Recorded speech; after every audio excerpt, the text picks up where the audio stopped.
In February 2006, a team led by Daniel Clegg at the University of Utah published the results of a $12.5 million federal trial in the New England Journal of Medicine.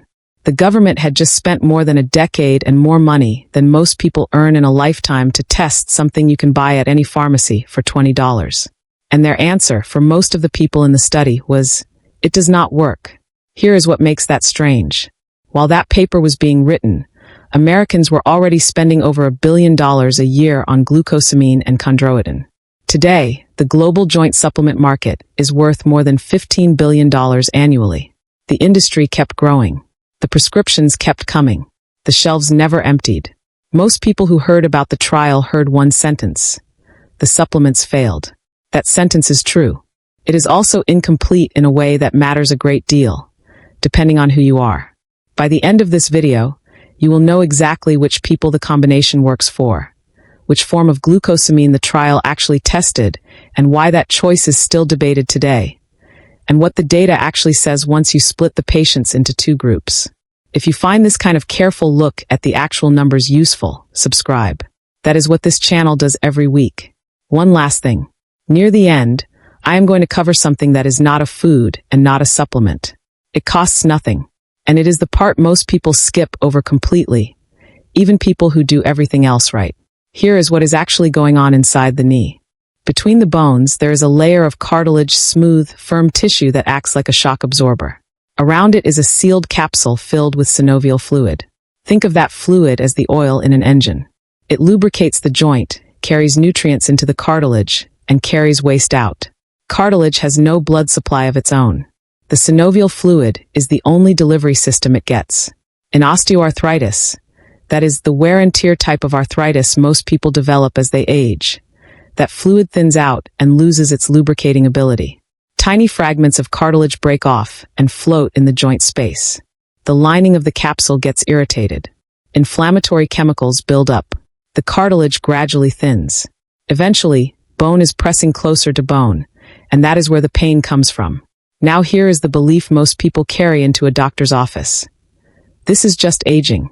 It runs in my family. There's nothing I can do. That is only half right. Genetics does play a role. Twin studies suggest it accounts for roughly half of your susceptibility. But half is not all of it. And the half that is not genetics responds to what you do every day.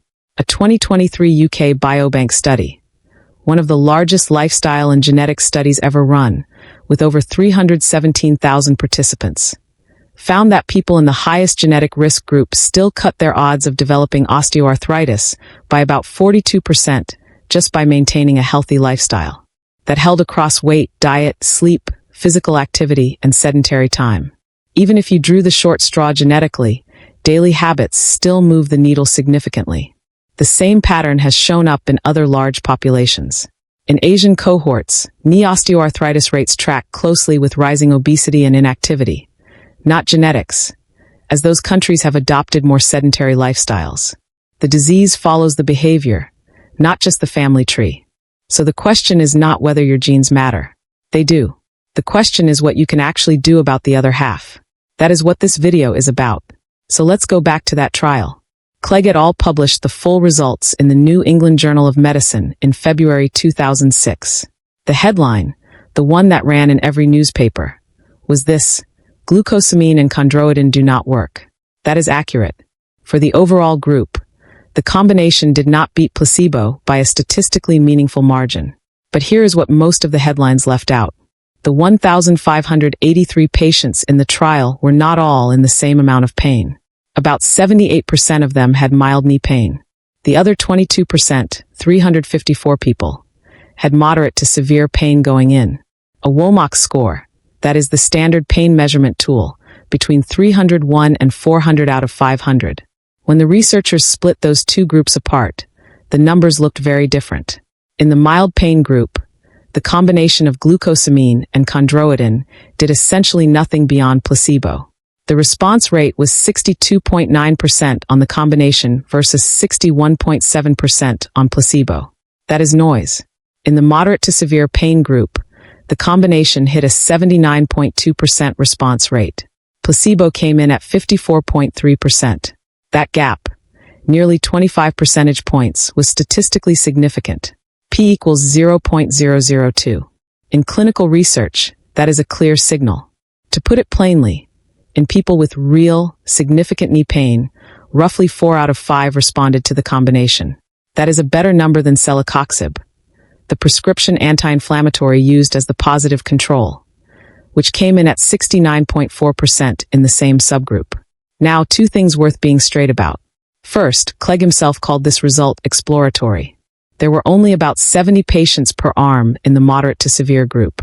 That is a small number. The finding needs confirmation in a larger dedicated trial, and that larger trial has never been run.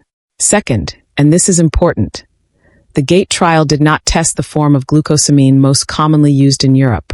It used glucosamine hydrochloride, the HCl form, because at the time, the FDA-licensed pharmacy network could not produce a standardized glucosamine sulfate formulation for a multi-site trial. The sulfate form, which is the one with the most positive evidence from European studies, delivers different amounts of active glucosamine per dose and may behave differently in the body. That debate is still open. Here is what you can do tonight if you are already taking glucosamine or thinking about it. Check the label. If it says glucosamine hydrochloride, you are taking the form the GAIT trial used. If it says crystalline glucosamine sulfate, specifically 1,500 milligrams once daily, that is the form used in the European trials with the more consistently positive results. That is 30% of the picture. What comes next is where most people, even the ones who eat well, make a mistake that cancels this out. The second piece is omega-3 fatty acids from fish oil. And here is why this one cannot be replicated by changing a single thing about your supplement shelf. It works through the inflammatory environment of the whole joint, from the inside out, at the cellular level. And no supplement on the planet does that as efficiently as regular fatty fish or a quality fish oil at the right dose. The way it works is straightforward.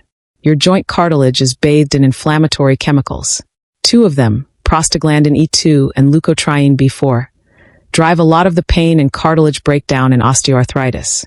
They are made from arachidonic acid, an omega-6 fat that is abundant in the modern diet.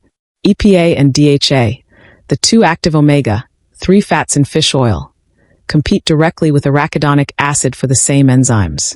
When your cell membranes have more omega-3, less of those inflammatory chemicals get made. That is the basic mechanism. Beyond blocking inflammation, omega-3 fats also help create what researchers call specialized pro-resolving mediators, resolvins, protectins, and marazins. These are not just anti-inflammatory. They actively help the body shut down inflammation that is already running. That is a different action from anything in a glucosamine tablet. Now, what does the clinical evidence actually say? Hill et al. Published a randomized, double-blind trial in the Annals of the Rheumatic Diseases in 2016. They enrolled 202 patients with knee osteoarthritis and gave one group 4.5 grams of omega-3 daily, a high dose, and the other group 0.45 grams daily, which is closer to what most people take. Both groups improved significantly over 2 years, but the lower dose group showed statistically better WOMAC pain and function scores than the high dose group. The difference favored low dose by 3.3 points on pain and 8.5 points on function. One important caveat: this trial did not include a true placebo group. Both arms got some omega-3, so we know low dose beat high dose. We cannot say with certainty from this trial alone that either dose beat nothing. The second piece of evidence is more striking and more unusual. Elajami et al. Published a secondary analysis of a cardiovascular trial involving 291 patients with coronary artery disease. These patients were randomized to pharmaceutical-grade omega-3, 1.86 grams of EPA, and 1.5 grams of DHA daily from a drug called Loveza, or to a control group for 1 year, with follow-up extended to 30 months. Joint health was a pre-specified secondary outcome. At 30 months, the omega-3 group showed significantly better physical function on the WOMAC scale, exercised nearly an hour more per week on average, and had dramatically fewer joint replacement surgeries. 1 surgery in the omega-3 group versus 11 in the control group. That gap reached statistical significance at p equals 0.002. Now, these were heart patients, not joint patients. The study was not designed to test omega-3 3 for osteoarthritis. But the joint replacement signal is hard to ignore, especially because it was pre-specified. The researchers planned to measure it before the trial started. Simple. Glucosamine and chondroitin are trying to give the cartilage building blocks. Omega-3 is trying to reduce the inflammatory environment that destroys those building blocks in the first place. They work on different problems in the same joint. Doing one without the other leaves half the picture unaddressed. You now have 2 of the 3 pieces. The third is the one researchers almost did not include in the paper because it looked too simple to matter. Here is what I said I would come back to. It is not a food. It is not a supplement. It costs nothing. And it is the reason 2 people can take identical supplements and get very different results. It is movement. Specifically, the kind of movement that keeps the inside of your knee joint producing its own lubricant. Here is the biology. Inside your knee, there is a molecule called lubricin. The scientific name is PRG4, encoded by the PRG4 gene. It is a thick, slippery protein secreted by the cells on the very surface of your cartilage. It forms a protective layer between the 2 sides of the joint, like a molecular coating that stops cartilage from grinding directly against cartilage. Lubricin also does something beyond lubrication. It suppresses inflammatory signals inside the joint, protects cartilage cells from dying, and helps prevent the joint lining from overgrowing. When lubricin is abundant, the joint stays healthier. When it drops, friction rises, inflammation increases, and the cartilage surface degrades faster. Here is the part most people miss. Your body only makes lubricin in meaningful amounts when you move. Ogawa et al. Published a study in Genes and Development in 2014, one of the most respected molecular biology journals in the world. The paper documented that running triggers maximal expression of the PRG4 gene in the superficial zone of knee cartilage through a COX-2 dependent pathway. When the joint moves, fluid flows across the cartilage surface. That mechanical shear stress triggers a precise molecular cascade, calcium signals, protein kinase A, a transcription factor called CREB, that switches on lubricin production specifically in the surface cells of the cartilage. Not deep cells. Surface cells only. The very cells you most need to protect. Immobility reverses this completely. When a joint is kept still, lubricin levels fall, the synovial fluid thins, and friction at the cartilage surface rises. Now, what does this mean practically? The research on extreme postures, prolonged static squatting, kneeling for hours at a time, sitting motionless on the floor, consistently shows increased OA risk. Zhang et al. Found in 2004 that prolonged squatting was a strong risk factor for tibiofemoral knee OA in Beijing, accounting for a significant portion of the higher OA prevalence in Chinese subjects compared to Framingham Caucasians. A 2025 case control study from Kazakhstan found that frequent floor sitting was associated with a 4-fold increase in OA odds. The pattern across studies is consistent. It is not movement that damages the joint. It is static loading, the same position held for a long time under compression. Movement without sustained load is protective. Sustained load without movement is harmful.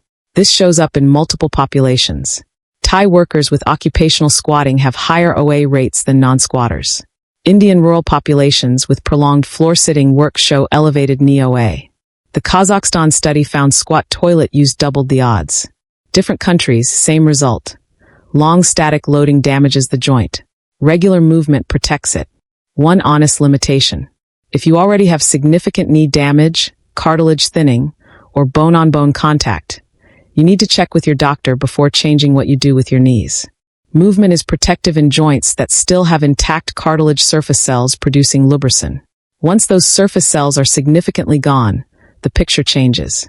We started with a $12.5 million federal trial that most people heard about in a single sentence. The sentence was true. It just wasn't the whole story. Here is the one thing to do tonight.